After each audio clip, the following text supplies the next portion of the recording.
One of the most natural things that are also readily available to our farmers is cow manure.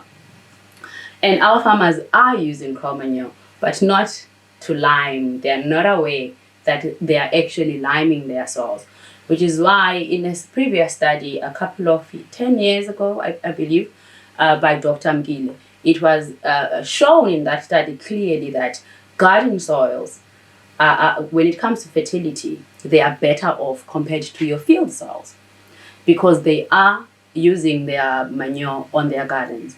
But then we have to be realistic about this advice, because the reason why a lot of farmers are actually not readily using their manure is because of the bulkness of the manure. When you're going to say, I must cut 10 tons to the field, it's not possible.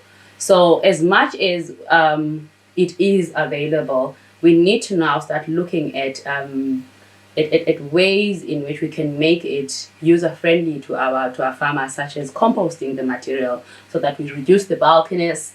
Also, we reduce the number of seeds that we normally find in the manure, because through the process of composting, it actually has been found to reduce the number of seeds that survive the process of composting, the smell as well.